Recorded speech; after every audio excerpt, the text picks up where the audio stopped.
Bruxelles, je t'aime. Tu m'avais manqué. Bruxelles, je t'aime. Bruxelles, je t'aime. T'es ma préférée.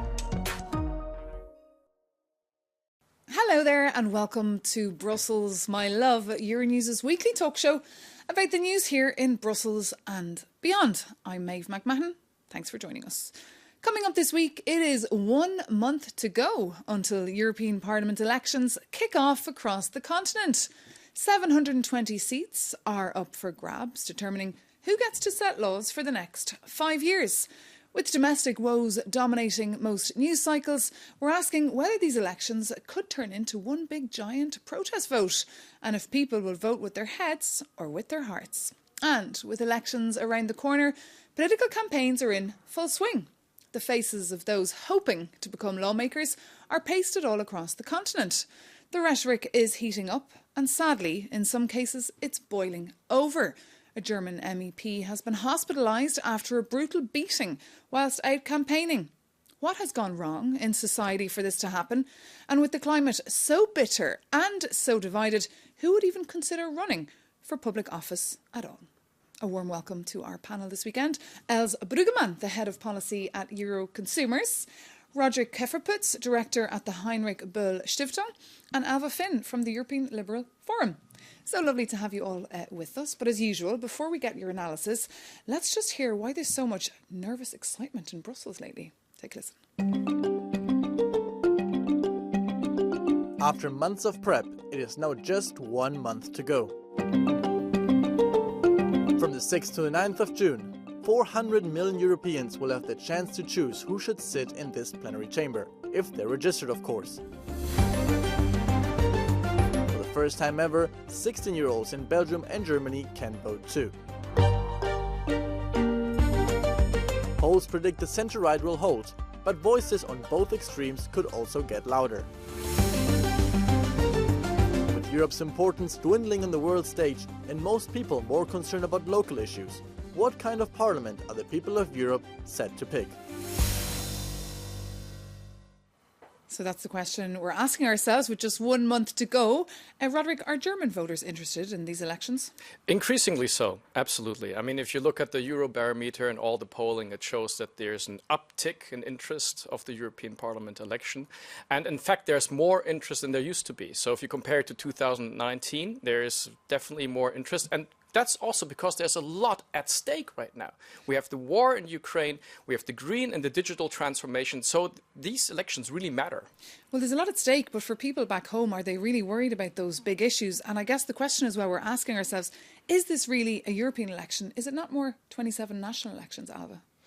I think it's definitely the most European election we have ever had, actually.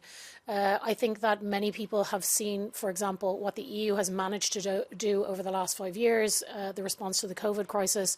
We have war on our doorstep. I think what's happened in Ukraine will actually make a lot of people go to the polls. Maybe it's not the reason or the issue that they will vote for. And I think we'll talk about that in a second. But I think it will be a European election. Unfortunately, we don't have transnational lists, which I think would be a way of making the European debate even stronger. But I think it is a European election, actually. One thing I think now is that it can always be a protest vote. Any election can turn into a protest vote. And I think it's forcing the political establishment, more political groups, to really look at their political ideologies and reimagine them for the moment that people are facing.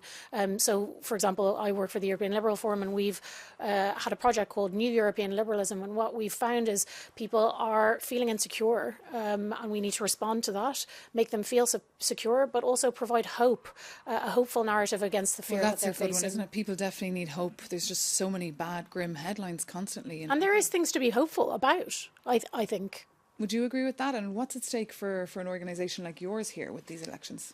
Well, actually, to know what consumers really want and think, we ran a big survey and for Euro consumers countries, so in Italy, Belgium, Spain and Portugal.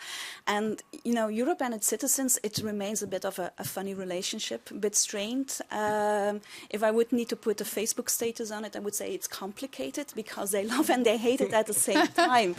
And but when we look back at the last 5 years, I mean, there's let's say, little satisfaction with consumers, with citizens on how EU handled some things. They are satisfied, they're happy about how the pandemic was handled, but when it comes to the cost of living and inflation, migration, it's way, way less. But here's the funny thing, like you said, when we then also, we presented them with some very concrete consumer measures, better protection of minors on social media, better cybersecurity, better protection against energy providers. They love it. They like it. So there was huge support for that. And you see the same thing, despite, there's a bit of a cranky relationship, they still have high expectations for Europe. By far our number one is cost of living and inflation, but also energy prices, the wars, climate change. Very similar, in fact, because Euronews, as you can imagine, we've also been taking the temperature of potential voters across the continent to hear what topics they'll be thinking about on voting day. We did a survey with Ipsos, and indeed, unsurprisingly, it was fighting rising prices. That was number one, followed by reducing social inequality, supporting economic growth, and another big issue was tackling irregular immigration and indeed tackling climate change. But Alf, I guess it's no surprise there that really the economy is what people will be thinking of as well when they go to these elections. Yeah, I think when we look at what Liberal voters want, that's exactly it. Economic security. I think we need to focus back, for example, on the single market, which is kind of like the crown jewel of the European Union. We've let it, I think, be a bit neglected. But now is the time to really close the single market. We have good, as you were saying, there are good things happening at European level. I think, are they communicated properly? Probably not. But we have things like the Capital Markets Union, the Banking Union, all of the things that we did to help with the digital single market. All of those things will make us more competitive during the next mandate. So I think people can be hopeful for that. But what about addressing social inequality? That is a major issue across Europe. And one UN expert said the EU really needs to reduce poverty by 50% by 2030. But there's no plan in place, really, Roderick, to address this. I think this is the main issue right now. Basically, it's bread and butter issues that people care about. It's the cost of living crisis. It's can I afford my rent? And this is also the issues that a lot of young voters care about. But to come back to the point of climate change, actually, if you look at the Eurobarometer polls, a lot of citizens also say they do have concerns for climate change. And this is also on the ballot this time. The question is, how do we move on? How do we move forward with the Green Deal? The Green Deal has been stalling a little bit. And they're not as concerned as they were back in 2019. Remember, we had the Friday for Future marches out every single week. They've kind of disappeared. I think we need a balance between competitiveness. We call this a trilemma, basically, how to keep Europe competitive, sustainable and secure. And sometimes if you go too far into one, then something else is going to have to be left behind. Now I think we have the Green Deal. Let's put it in place, but also make sure that we have the economic policies that allow particularly SMEs, which are the backbone of the European economy, to become more sustainable. I do think sustainability is the future. We see it in China, for example. They're investing in electric vehicles. We need to have that same approach. What is going to give us the cutting edge, basically? And I don't think we've found that yet. And we're still decades away from that as well, because, of course, the infrastructure is not even in place. You wanted to add a point there? Yeah, no, I really wanted to. I'm not so pessimistic about climate change either, because consumers really express, like, this is important. And European policy is important. But when we make it concrete, we see affordability as the red line going through it. Like, please give us access. Please give us access to affordable, sustainable food, to affordable cooling and heating that is sustainable, to affordable mobility measures. So basically, they're sending a clear message to Europe, like, we count on you and make it happen for us. And we do have the new reform of the EU fiscal rules that's in place, Roderick. Do you think that is the medicine that the doctors ordered, or will it just be a straitjacket around government spending? Look, I think this is one of the big issues that we're facing right now. We have massive challenges, the green transition, digital transition, defense. We need to invest a lot of money. And the problem is that the financial environment is changing. We have the new fiscal rules come in place. We have the state aid exemptions that the Commission has allowed. They're running out 2026. We have the recovery and resilience facility, this massive historic investment program, is also coming to an end 2026. So where is the money coming from? And I think one of the points, one of the areas where it can come from is indeed the single market. There's a lot of scaling effects that we can use from the single market, but I also think we need to think about defense bonds or a kind of joint European investment facility for these big challenges. Well, you mentioned that point as well. We had an extensive discussion a couple of weeks ago on Enrico Letta's report. We'll see if any of that does get implemented in the near future.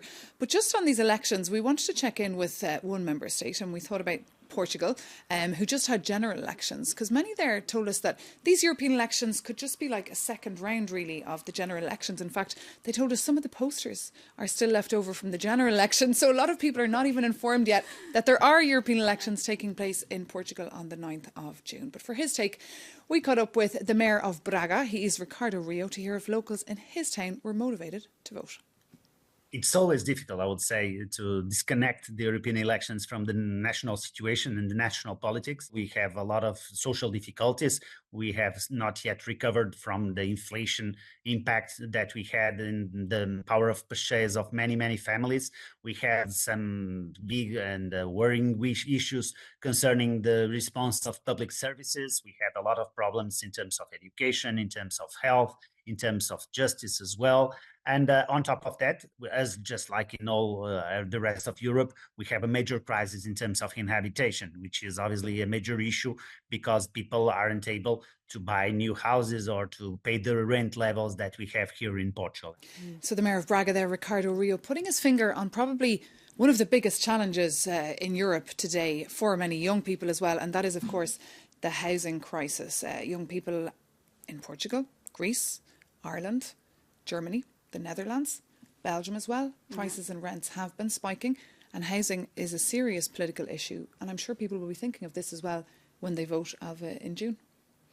Yeah, for sure. I think I'm from Ireland, and the housing crisis is probably one of the worst. It also, I think, has led us down a path of maybe anti-migration sentiment. I'm not surprised by that. I've worked on migration in many different fields for a number of different years, but I also represented, for example, asylum seekers and refugees in Cairo during the Arab Spring, so I know what it feels like to have a large kind of influx of migration when you're not necessarily prepared for it. However, what I do think is it's being used by the far right. Now we're seeing a nascent far right growing in Ireland, and we need to be really careful about that. One of the things I think that people feel did not happen was local conversation around integration and an honest and frank conversation. You know, I think free speech, freedom of assembly, they've been under threat in some places, not necessarily in Ireland, but for example, we saw it recently in Brussels where a far right event was cancelled by the police. We cannot allow that to happen, because you know what that means? It's that people will then be forced onto online spaces where there are other nefarious actors from, you know, we have a group of authoritarian, illiberal countries that are taking over places in the internet and allowing people to vent through that. That social media polarization is we are allowing people to do that to our citizens because we are not allowing the debate to happen in public. And even though we do have a Digital Services Act that's meant to address that issue, but of course it will need some time. But Eurostat has says that property prices have gone up by 47% in all EU countries except for Italy and Cyprus. You mentioned Ireland, I believe 39 is the average age of a home owner, anyone who can finally own a home. And in Germany, where everyone thinks everything is perfect, the situation is pretty grim too, with the deficit of, I think, 800,000 apartments are currently needed. Absolutely. We're a massive housing crisis also in Germany. And I think the main issue that's at stake for the youth is that they don't see necessarily perspective. What do they have to look forward to? A lot of them are probably still living at home with their parents, and they're wondering, how can I stand on my own 2 feet? And that's the point that really worries me, that they suddenly then, we see an uptick in youth voting for the far right. In the Netherlands, in Germany, youth studies have shown that there is an increase. It's also because the far right's obviously very good at using social media, is good at using TikTok and but also because Marine Le Pen in France as well, where the youth, a lot of young people like to vote for her party. She's promised to scrap taxes for the under 30. I mean, that is a great idea. That's, of course, if if you can announce such a brilliant idea, whether or not she can implement, of course, is another situation.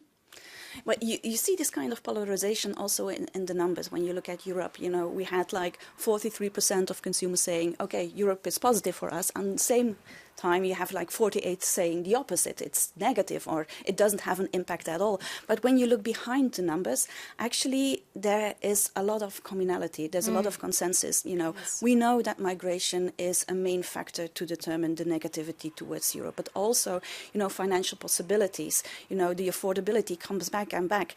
But they have the same fears, but they also have the same goals. They really want Europe to deliver on affordable medicines, for example, on affordable food, on affordable mobility alternatives. I want to renovate my home. I want to make it sustainable, make it happen.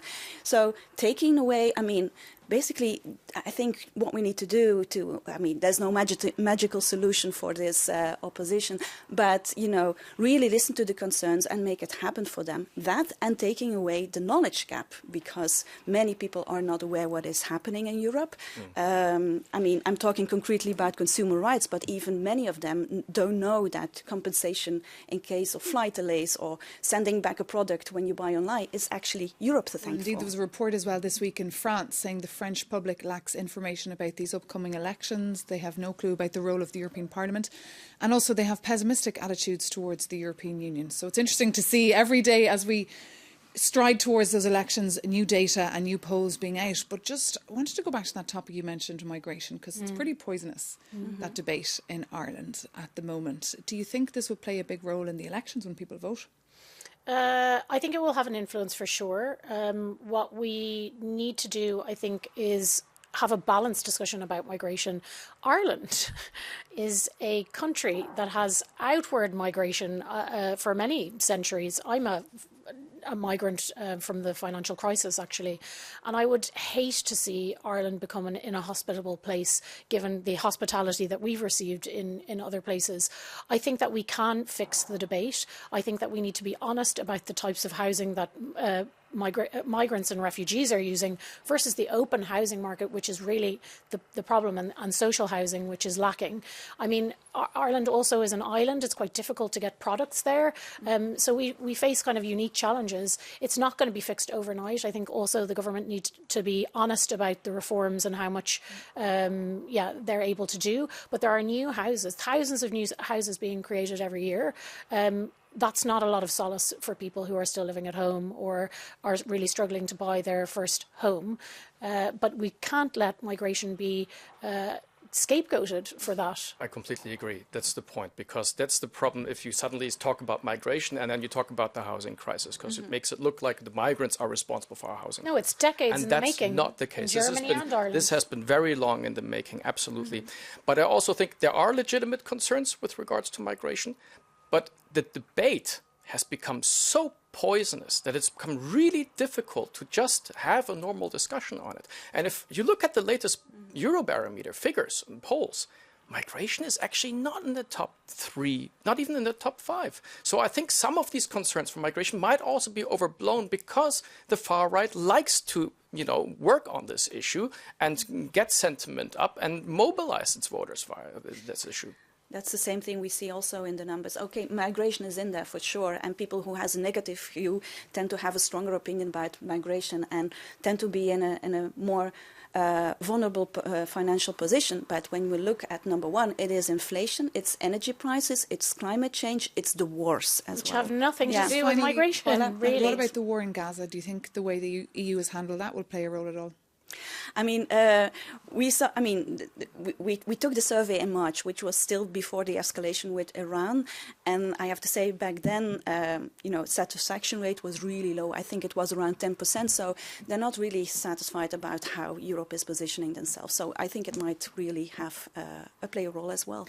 EU staffers haven't been too satisfied either. They were out protesting, playing dead on the streets of the EU quarter to raise awareness as well on that issue. But on that conclusion, we can bring this conversation to an end. Thank you so much to our panellists. But do stay with us, because after the break, we'll be taking a look at another issue, and that is what it's like in today's world to actually be in public office with so much hate, both online and off. See you soon here on Euronews.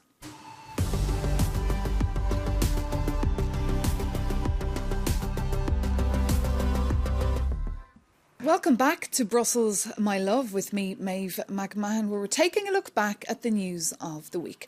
And one story that deeply troubled us was that of the German MEP, Matthias Ecke, getting beaten to a pulp while out campaigning and putting up posters in the eastern German city of Dresden. He had to undergo surgery. This comes a week after thugs disguised in balaclavas showed up at the home of an Irish minister, Roderick O'Gorman, putting up posters calling him a child hater outside his private home. So Roderick, serious political tension there in Germany. He was running for the Socialists, Matthias. Was he in the wrong place at the wrong time, or was this very much politically motivated, this attack? The problem is that we're seeing more and more of those attacks. I mean, first of all, I'm very happy that Matthias has now been released from hospital and is doing better again. But just yesterday, a couple of days ago, we had another attack in Germany against minister in Berlin, Franziska Giffey. She was in the library, for God's sake, and she got attacked there.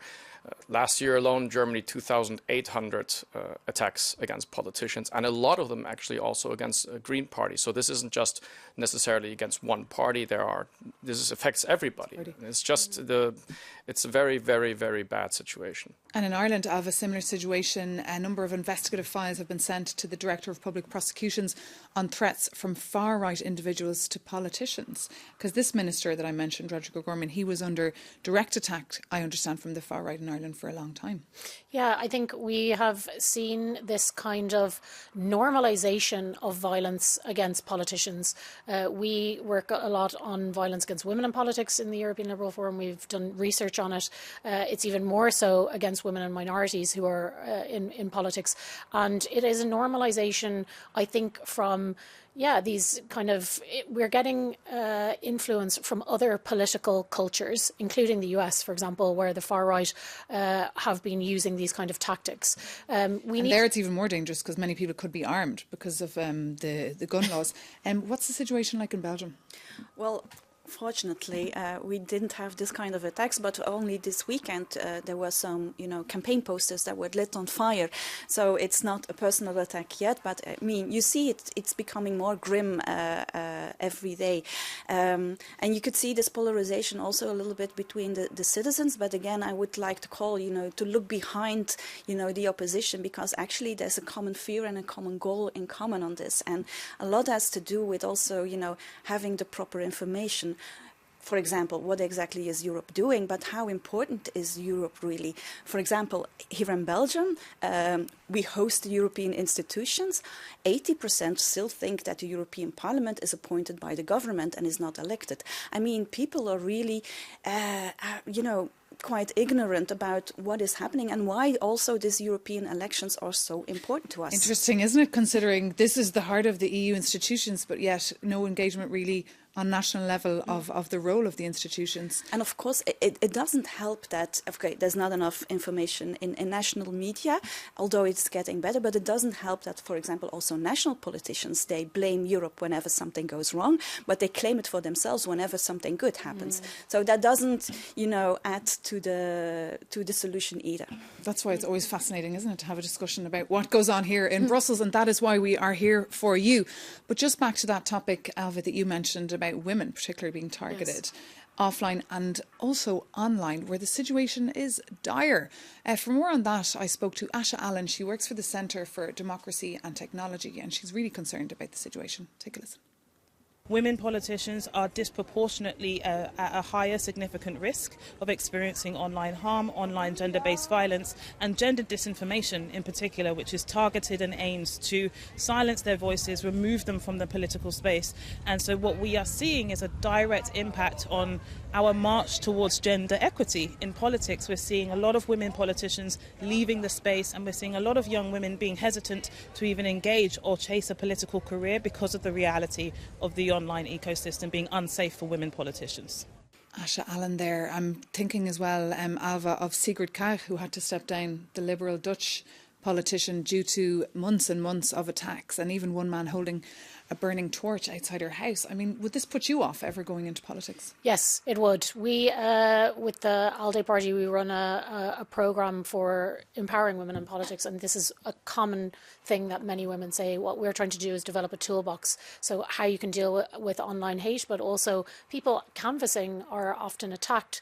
You wouldn't believe the kind of stuff that I've heard that have been said to women. So yeah, we absolutely need to provide them with a toolbox, but I think in general we also need a kind of an alliance across the party political spectrum, bipartisan initiative that roots out violence against politics. Whenever things like that happen, for example, Sigrid Kaag, I can't believe that she had to leave politics for this reason. It should have been called out across the board over and over again, every single act of violence against women. But any politician is a threat against democracy. Mm-hmm.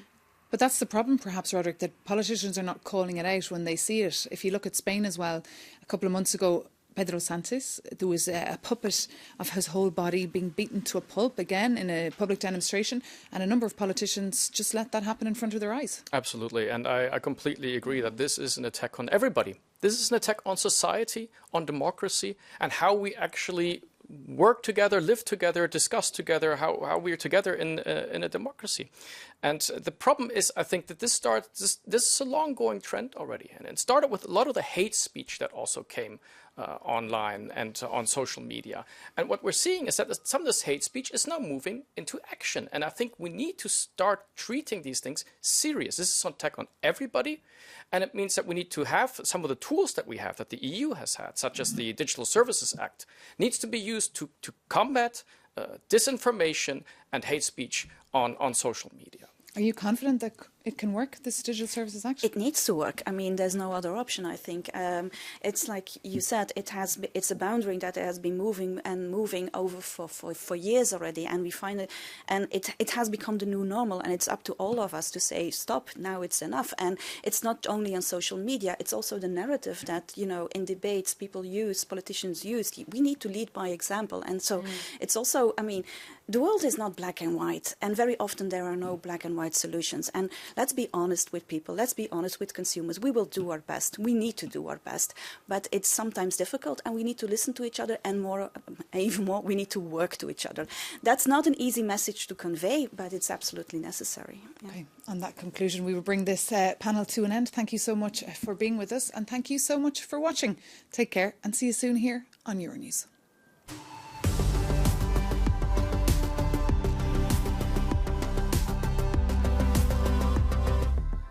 Welcome back to Brussels, my love. I'm Maeve McMahon, and along with Els Bruggeman, Roderick Kefferputz and Ava Finn, we're taking a look back at the news of the week.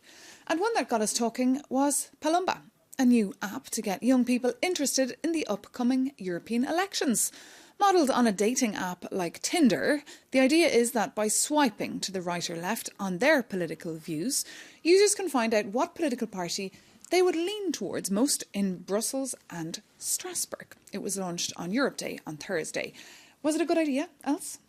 Well, an EU election Tinder, I love it. Finally, I get to swipe. I was already married when Tinder came on the market, so no, jokes apart. Jokes apart. No, when you see that, I mean, when we took the election survey in March, half of the people were not even informed about what political parties were putting on the agenda in Europe. And, a significant part would only vote for, I vote for the same candidate, I vote nationally, and I don't take a look at Europe. And it's not doing it really right. So it's not a second-rated election.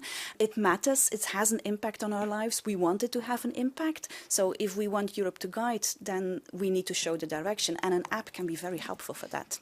Well, Paul Billaverde thinks that. That is a graduate in political science, and he's also the founder of this app. He took a few minutes out of his busy week to tell me why he thinks this is the missing link. Take a listen. In essence, our app translates the complex language of the Brussels bubble into young citizens' everyday lives, packed with references to Taylor Swift and a bit of irony here and there, to just allow users to swipe on political statements with proposals, whether they agree or disagree. They swipe right or swipe left. We have all done this Harry Potter test, these personality tests that are really viral and move a lot around social media. We are doing a bit the same thing. we are showing some very cool screenshots of the results of the political groups matches, but also of the topics that matter the most for each individual. And then we hope that those can be screenshotted and shared with friends to spark those political conversations and to really go viral. Why not? Well, I mean, a Harry Potter app could go viral, but could anything related to the European Union go quite as viral, Alva? I love that idea of like you're sorting out, deciding who you're going to vote for. No, I think gamification of democracy is nothing new. It's been used as a tool to try and engage people in European politics for many years. We have a whole stream in the European Liberal Forum on technopolitics, so the interaction of technology and politics, and it comes with risks and benefits. All technologies do. What I hope that this app does, because we haven't actually seen how it works, is you have to think critically, including about like things that you read, anything that you read online, even things that are AI generated. You need to know the source, who funds it, all of these kind of critical questions that you should be asking yourself. It should be a tool to get you to think further about who you want to vote for. So how could you even fit on an app all the information about the EU, various legislations? You can't, and that's the point. But, you know, this is the election where for the first time in several member states, 16-year-olds can go to vote. And I think in this context, this is great to raise awareness, to get you to start thinking about how you might want to vote. And this is just the first step. The other steps are, of course, you want to see which politician do you want to vote for. You know, it's also about people. And those are the things, the finer details also that you can't put in such an app. But it's a great first step to raise awareness. And has the EU failed miserably in communicating? I mean, going back to what you said earlier about Belgians who have no information really about how these institutions work. Yes, there's a huge information gap. I wouldn't put it all on the EU. I mean, because most news comes from national news outlets. So there's also a responsibility for national news outlets to bring the news more. For example, they have all put this kind of apps on the market in Belgium, but it's mainly on the national, on the regional elections, not so much on the European ones. It's always, you know, the one coming in the back. But it's also up to the politicians to really, you know, explain what Europe does, and if something good comes from Europe, show it to the people. Yeah. On that conclusion, we can bring this show to an end. Thank you so much, Els Bruggeman, for being with us, and also Roderick Kefferputz and Alva Finn. And thank you so much for watching. If you do download that app, let us know how you get on, or if you have any other comments on anything related to the European elections or any other topics, reach out. Our email is brusselsmylove@euronews.com. You can also direct message us on social media. Take care and see you soon.